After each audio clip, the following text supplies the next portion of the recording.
Marriage between a man and a woman is fundamental to the Lord's doctrine and crucial to God's eternal plan. God's marriage pattern cannot be abused, misunderstood, or misconstrued. While we are to emulate our Savior's kindness and compassion, while we are to value the rights and feelings of all of God's children, we cannot change His doctrine. It is not ours to change. His doctrine is ours to study, understand, and uphold. God-sanctioned marriage between a man and a woman has been the basis of civilization for thousands of years. There is no justification to redefine what marriage is. Such is not our right, and those who try will find themselves answerable to God. And I don't have a lot of confidence in the idea that, well, repeatedly saying this can never change means it can never change, because the most fiery sermons that we would never abandon polygamy in this life came, and that it would never, ever, ever change, came right before the manifesto. Can anything in the church change and the church still be what it claims to be?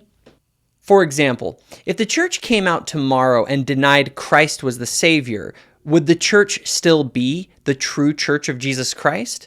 Of course not. On the other hand, if the church no longer required missionaries to wear formal attire while teaching and proselyting, would this change mean that the church was no longer the true church of Jesus Christ? Also, of course not. But what about alterations to temple ceremonies? What about alterations to who can and cannot receive the priesthood? What about changes in regards to the practice of polygamy? What are the limits to what can or cannot change in the church? Most people have not thought very hard about this question. You see, what something is defined by its essence, or what in philosophy are called essential characteristics. Essential characteristics are things that, if removed, would cause something to no longer be that thing. So, for example, if an animal does not have warm blood, it can't be a mammal, because to be a mammal, warm blood is an essential characteristic. So what are the essential characteristics of the true church of Jesus Christ? And what are the things that, if changed, would cause the church to no longer be what it claims to be? The true church of Christ. I think, for starters, an essential characteristic of the Church of Jesus Christ of Latter-day Saints would be prophets, who hold unique authority to speak the truth of God and who act as the best source for revealing to the world the spiritual truths God wishes to convey to man. Think about it. If some other person or group of people was a better source for revealing God's truth for the world today, why wouldn't we follow that person or group?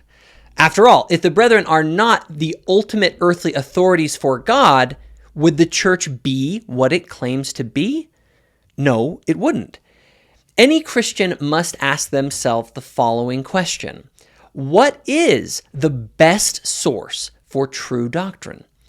In fact, the differences in how this question is answered may be the root cause of the differences that we see in the world of spiritual belief. But it's important to define what we mean by doctrine. By doctrine, I mean the official truth claims made by the authorities of the church. The keys of the kingdom are held by the Quorum of the 12 and First Presidency. What they claim to be true authoritatively as a group is the doctrine of the church at any given time. But is the doctrine they proclaim true? What if they proclaimed something as a group, as doctrine, that turned out to be untrue? Do they need to be infallible in order to be a reliable source? Can our prophets still be the most reliable source for spiritual truth, even if they are sometimes mistaken? And this leads me to an example I often give of the 12 greatest brain surgeons. The 12 greatest brain surgeons may not be infallible, but they are the most reliable source for knowing how to treat brain cancer. So no, Our prophets do not need to be infallible in order to still be the most reliable source for coming to understand and find spiritual truth. I often ask people who get annoyed at the prophets and consider abandoning the church to show me a better source for knowing spiritual truth than God's prophets, and I am always very unimpressed with the responses that I get. But let's not take this too far.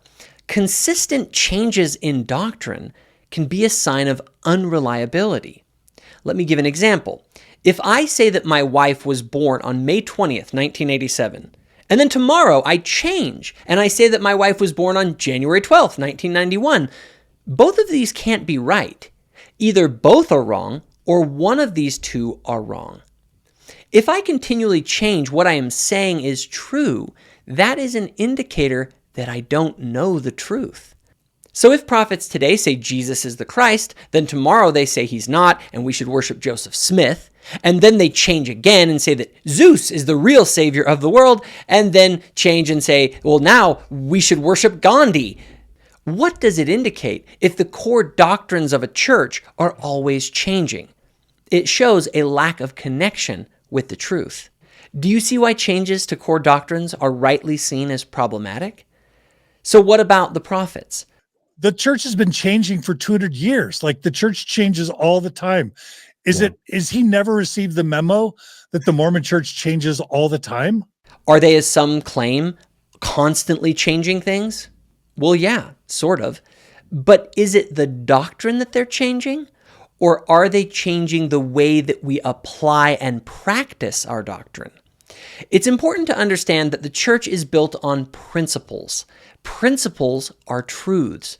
The doctrines of our church act as the principles or truths upon which we are to build our lives and upon which our church bases its practices. As you seek spiritual knowledge, carefully search for principles. Separate them from the detail used to explain them. Principles are concentrated truth packaged for application to a variety of circumstance. A true principle makes decisions clear even under the most confusing and compelling circumstances. The second thing to get clear is that Christianity has not and does not profess to have a detailed political program for applying do as you would be done by to a particular society at a particular moment. It could not have. It is meant for all men at all times, and the particular program which is suited in one place or time would not suit another. And anyhow, that is not how Christianity works. When it tells you to feed the hungry, it does not give you lessons in cookery. Our claim as Latter-day Saints is that the collective voice of God's prophets over thousands of years makes manifest the principles that undergird life and salvation. The claim is that while they may be fallible, they are still the most reliable source for revealing to the world these divine principles of life and salvation. However, principles are general truths. How they get applied is going to vary. President Wilford Woodruff said, "If you do not know the principles, and by principles, I mean the principles of the gospel, the doctrines, what's in the revelation. If you do not know what the revelations say about justice or mercy, or what they reveal on reproof or forgiveness, how can you make inspired decisions in those difficult cases that require your judgment? There are principles of the gospel underlying every phase of church administration. These are not explained in the handbooks. They are found in the scriptures. They are the substance of and the purpose for the revelations. Procedures, programs, the administrative policies, even some patterns of organization are subject to change. We are quite free, indeed quite obliged, to alter them from time to time, but the principles never change. How principles get applied varies based on context, and even mankind's willingness to accept and apply the truth that God is willing to reveal. Thus, one should expect that prophets in one context will give one counsel, and in a different context will change things, even if they are operating under the same unchanging true principles. Again, prophets operating in different contexts with the same principles and doctrines may give very different counsel or implement very different practices. Practices and policies should be expected to change, and I believe a careful analysis of the changes in the church will show that the changes have nearly always been on matters of practice and policy, with relatively few changes in fundamental spiritual truth claims that make up the core doctrine of the church. To understand changes in the church over time, it is critical to understand three different concepts: doctrine, practice, also known as policy, and culture. Practice or policy is how we apply the doctrines, and it will change based on the context. And culture in the church is even more changeable, as this is merely the attitude of members regarding doctrines and practices of the church. It also should be noted that sometimes practices or policies have been referred to by church leaders as doctrine, but it's important to remember the difference. The question to ask is this a core spiritual truth, or is this the way that we apply a core spiritual truth? That is the way you can tell the difference between a policy and a doctrine. But regardless of any of these distinctions, our doctrine, meaning the truth claims that are made by our leaders officially, should be reliable, or at least more reliable than any other source that's proclaiming to have spiritual truth. But we will get more into that subject in my next video. So do you enjoy the content here on Thoughtful Faith? If so, be sure to hit the notification bell. This ensures that our new videos show up on your feed. Also, be sure to check out our Facebook group called Thoughtful Saints, where myself and others discuss the sorts of topics found on this channel. And lastly, if you think other people would benefit from this video, please be sure to share it.